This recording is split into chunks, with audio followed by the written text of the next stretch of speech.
ആദ്യം ഇപ്പോൾ വരുന്ന ഏറ്റവും പ്രധാനപ്പെട്ട ഒരു വാർത്തയിലേക്കാണ്. പെരിയ ഇരട്ടക്കൊലപാതക കേസിൽ വിധി ഈ മാസം 28-ന്. എറണാകുളം CBI കോടതിയാണ് കേസിൽ വിധി പറയുക. CPIM നേതാക്കൾ പ്രതികളായ കേസിലാണ് വിധി വരുന്നത്.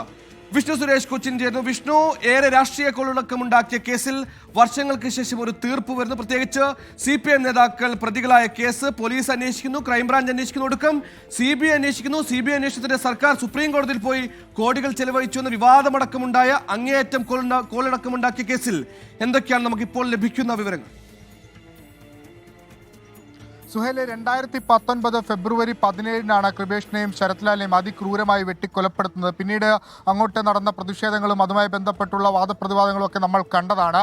ഏറ്റവും ഒടുവിൽ ഈ അന്വേഷണവുമായി ബന്ധപ്പെട്ട് ആദ്യം ലോക്കൽ പോലീസ് കേസ് അന്വേഷിക്കുന്നു, അതിനുശേഷം ക്രൈംബ്രാഞ്ചിന് കേസ് വിടുന്നു. ആ ക്രൈംബ്രാഞ്ച് അന്വേഷണം പോരാ, തങ്ങൾക്ക് CBI അന്വേഷണം വേണമെന്ന് പറഞ്ഞ് കൃപേഷിനെയും ശരത്ലാലിനെയും കുടുംബം ആ കോടതിയെ സമീപിക്കുന്നു. അതിനെ എതിർത്ത് സർക്കാർ മുന്നോട്ട് വരുന്നു. പക്ഷേ സുപ്രീം കോടതിയിൽ അടക്കം സർക്കാരിന് തിരിച്ചടി നേരിടുകയും ഈ കേസ് CBI അന്വേഷിക്കുകയും ചെയ്തിരുന്നു. ആ പശ്ചാത്തലത്തിൽ ഫെബ്രുവരി കഴിഞ്ഞ വർഷം 2023 ഫെബ്രുവരിയിലാണ് CBI കോടതിയിൽ വിചാരണ ആരംഭിച്ചത്. 24 പ്രതികളാണ് ഈ കേസുമായി ബന്ധപ്പെട്ടുള്ളത്. അതിൽ CPIMന്റെ പ്രധാനപ്പെട്ട കാസർഗോഡ് കേന്ദ്രീകരിച്ചുള്ള പ്രധാനപ്പെട്ട നേതാക്കളുണ്ട്. പ്രധാനമായും ഒന്നാം പ്രതി ലോക്കൽ കമ്മിറ്റി അംഗം പീതാംബരനാണ്. ഒപ്പം തന്നെ മുൻ MLAയും CPM കാസർഗോഡ് ജില്ലാ സെക്രട്ടറി അംഗവുമായ KV കുഞ്ഞിരാമൻ, കാഞ്ഞങ്ങാട് ബ്ലോക്ക് പഞ്ചായത്ത് പ്രസിഡന്റും CPM മുൻ ഉദുമ ഏരിയ സെക്രട്ടറിയുമായ K മണികണ്ഠൻ, മുൻ Periya local secretary N Balakrishnan, Pakkam local secretary Raghavan Velutholi, അങ്ങനെ 24 പേരടങ്ങുന്ന പ്രതിപട്ടികയാണ്. ആ പ്രതിപട്ടികയിൽ ഉള്ള ആളുകളെയാണ് കഴിഞ്ഞ 1.5 വർഷത്തോളം നടന്ന വിചാരണ കാലയളവിൽ കോടതി പലതവണയായി വിചാരണ നടത്തിയത്. ഇതിൽ ചില ആളുകൾക്കൊക്കെ,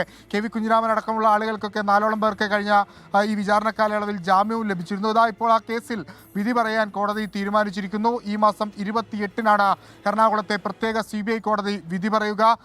കേരളത്തിലെ രാഷ്ട്രീയമായി ഏറെ ചർച്ച ചെയ്യപ്പെട്ട, പ്രത്യേകിച്ച് 2019 ലോക്സഭാ തെരഞ്ഞെടുപ്പിന് മുൻപായിരുന്നു ഈ ഇരട്ടക്കൊലപാതകം നടന്നത്. അന്നത്തെ ലോക്സഭാ തെരഞ്ഞെടുപ്പിലടക്കം വലിയ ചർച്ചയായ ഒരു വിഷയമാണ്. പ്രത്യേകിച്ച് കോൺഗ്രസ് അടക്കമുള്ള രാഷ്ട്രീയ സംഘടനകൾ ഈ വിഷയം ശക്തമായി ഉയർത്തിപ്പിടിച്ചിരുന്നു. ഇവരുടെ കുടുംബങ്ങളുമായി ബന്ധപ്പെട്ടുള്ള അവരുടെ പ്രതികരണങ്ങളൊക്കെ നമ്മളിന്ന് കണ്ടതാണ്. വൈകാരികമായ പ്രതികരണങ്ങളൊക്കെ, അവരുടെ ഒരു പോരാട്ടം കൂടി എടുത്തു പറയേണ്ടതാണ്. പ്രത്യേകിച്ച് ശരത്ലാലിൻ്റെയൊക്കെ പിതാവ് നടത്തിയ ആ പോരാട്ടം, അദ്ദേഹത്തിൻ്റെ പ്രതികരണങ്ങളൊക്കെ നമുക്ക് മുൻപിലുണ്ട്.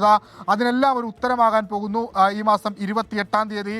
ഏറ്റവും കേരളത്തിൽ ഈ അടുത്ത് നടന്നിട്ടുള്ള രാഷ്ട്രീയ കൊലപാതകങ്ങൾ ഏറ്റവും പ്രധാനപ്പെട്ട കേസിലെ വിധിയാണ് CBI കോടതി 28-ാം തീയതി പറയാൻ പോകുന്നത്.